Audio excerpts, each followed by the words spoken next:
Welcome to your deep dive.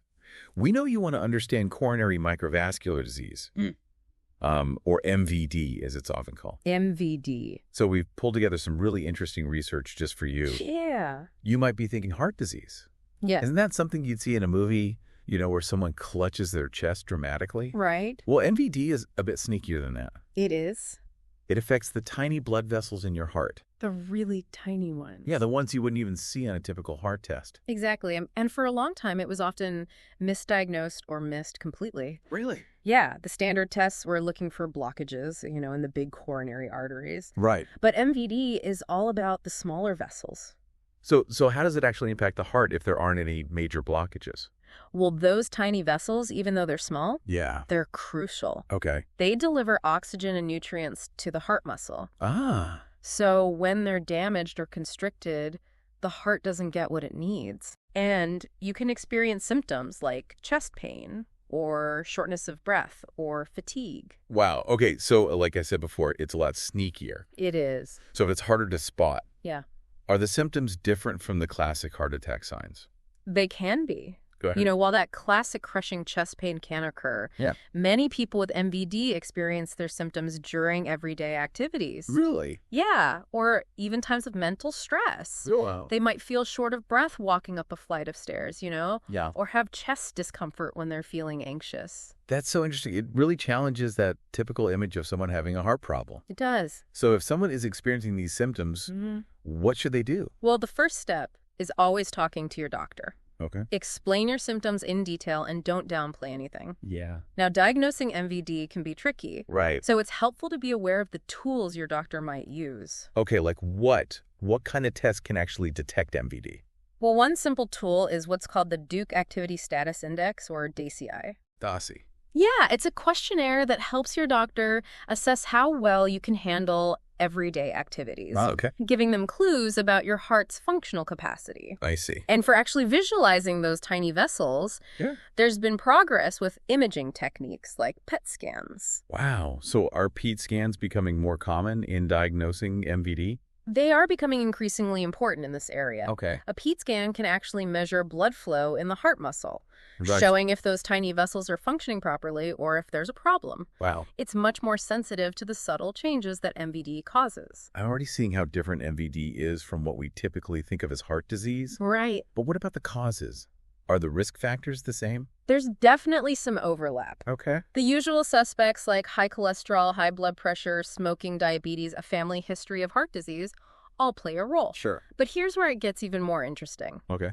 MVD is significantly more common in women, especially younger women. Now that is surprising. Is it? Yeah, I always thought heart disease was more of a man's problem. Oh, right. So why are women more susceptible to MVD? Well, that's a question researchers are still trying to fully answer. Okay. But one theory points to the role of estrogen. You see, estrogen actually seems to have a protective effect on those tiny blood vessels. Oh.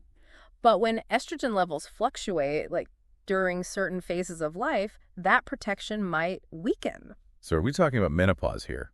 Menopause is definitely a time of hormonal shifts. Yeah. But it's not just that even before menopause, women can experience fluctuations in estrogen due to things like stress, certain medications, or even intense exercise. Wow, I had no idea.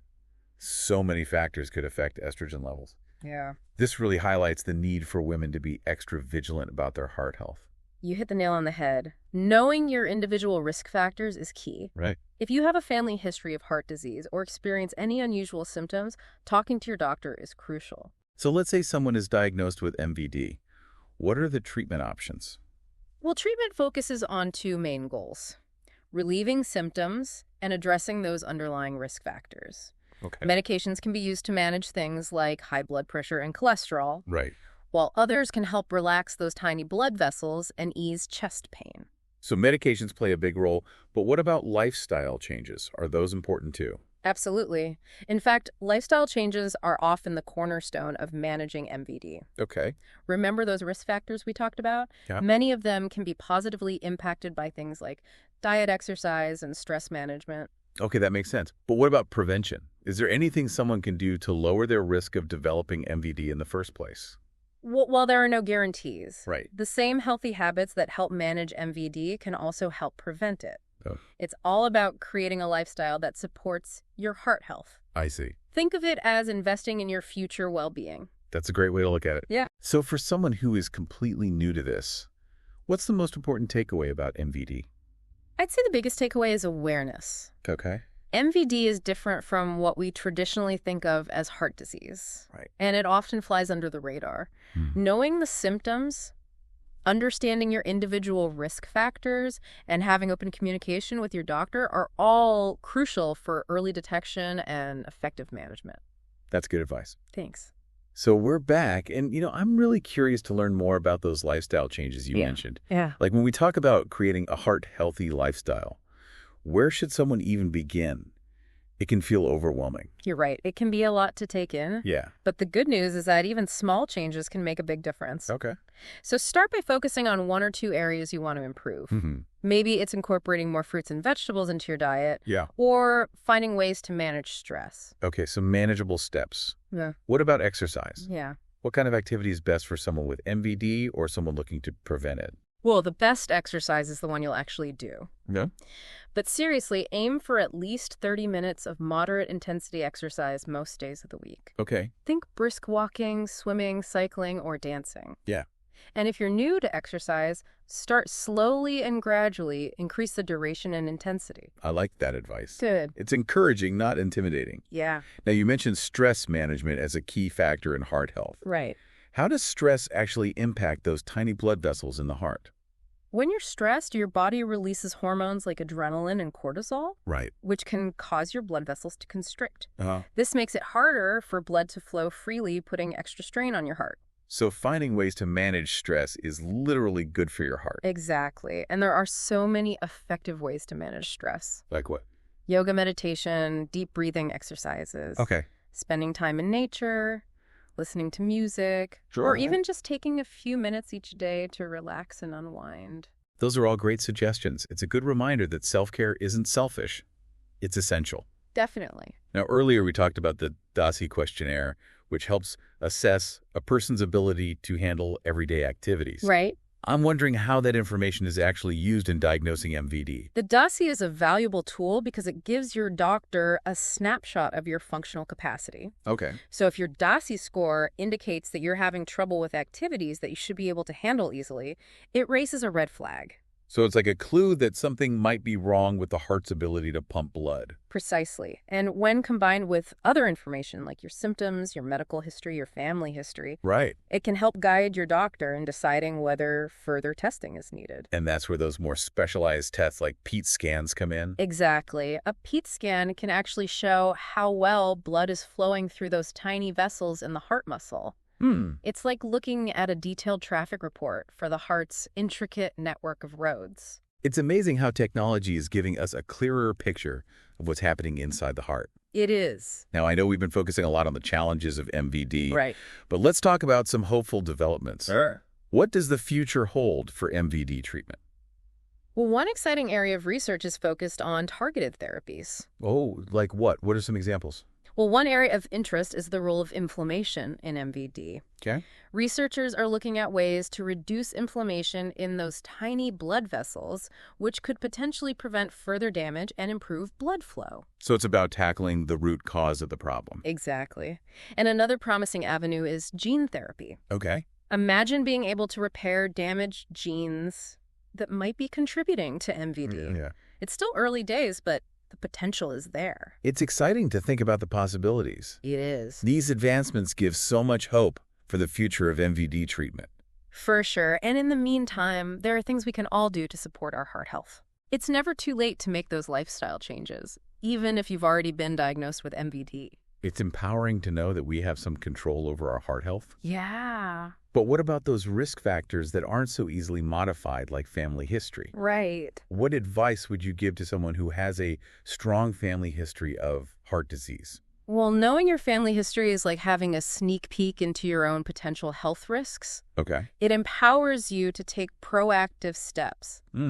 So if heart disease runs in your family, be extra vigilant about managing other risk factors. Yeah. Talk to your doctor about getting regular checkups. Sure. And be open about any concerns or questions you have. That's such valuable advice. Yeah. It's about being proactive and advocating for your own well-being. Precisely. And remember, knowledge is power. Right. The more you understand about MVD and its risk factors, the better equipped you'll be to make informed decisions about your health. This has been a truly insightful conversation. We've covered so much ground today. Yeah, we have. From the unique challenges of diagnosing MVD to the latest advancements in treatment and the importance of a heart-healthy lifestyle. But before we wrap up this section of our deep dive, is there anything else you'd like to share with our listener about MVD? One final thought I'd like to leave you with is this. Never underestimate the power of a strong support system. Connecting with others who are going through similar challenges can be incredibly helpful. Yeah. Whether it's a support group or an online forum or simply talking to trusted friends and family members, sharing your experiences and seeking support can make a world of difference. That's such a crucial reminder. We're not meant to navigate health challenges alone. No. Having a supportive community can make all the difference. So we're back for the final part of our deep dive into coronary microvascular disease. And MVD. Yeah, MVD. And, as we've been talking about it, I've been struck by how much we still don't know about it. Right. It feels like a bit of a medical mystery, doesn't it? Yeah, it's true that there's still so much we're learning about MVD, but the good news is that research is constantly pushing the boundaries of our understanding. Okay. One area that's particularly fascinating is the link between MVD and other health conditions. Oh, like what? What other conditions might be connected? For example, recent studies have suggested a possible link between MVD and anemia. Anemia. Yeah, it seems that anemia might hinder the body's ability to repair those tiny blood vessels, potentially making MVD symptoms worse. That's really interesting. It makes you realize how interconnected different aspects of our health can be. Absolutely. It highlights the importance of a holistic approach to healthcare. Right. Addressing one health issue can have positive ripple effects on others. So it's not just about treating the heart in isolation, but looking at the whole person. Exactly. And this interconnectedness is something researchers are exploring further. Okay. They're also looking at potential links between MVD and autoimmune diseases, as well as the role of genetics in MVD development. It sounds like there's a lot of promising research happening in the field of MVD. There is. What are some of the most exciting advancements on the horizon? Well, as we discussed earlier, targeted therapies hold immense potential. Right. Imagine treatments that can specifically target the inflammation or cellular damage occurring in those tiny blood vessels. Yeah. It feels like we're moving towards a more precise and personalized approach to treating MVD. You're exactly right. And beyond targeted therapies, researchers are also exploring ways to improve early detection. Okay. Imagine a simple blood test that could identify individuals at risk for MVD before they even develop symptoms. That would be incredible. Early intervention could make a world of difference. Precisely. And as our understanding of MVD continues to evolve, we can expect to see even more innovative diagnostic tools and treatment options emerge. It's inspiring to think about the possibilities. But for someone living with MVD right now, what message of hope can we offer? I'd say this: never give up hope. While MVD can be a challenging condition, there are many things you can do to manage it effectively and live a full and meaningful life. Right. Focus on the things you can control. Yeah. Embrace those heart-healthy habits. Sure. Find joy in the simple things and surround yourself with a supportive community. That's a beautiful message to end on. It's been such a privilege to have you as our expert today, guiding us through this deep dive into coronary microvascular disease. The pleasure was all mine. Remember, knowledge is power. Yes. By understanding MVD, we can take charge of our heart health and advocate for our own well-being. And to our listener, we hope this deep dive has left you feeling empowered and informed. Remember, you're not alone on this journey. Keep learning, keep asking questions, and keep taking care of your amazing heart. Thank you for joining us on the deep dive.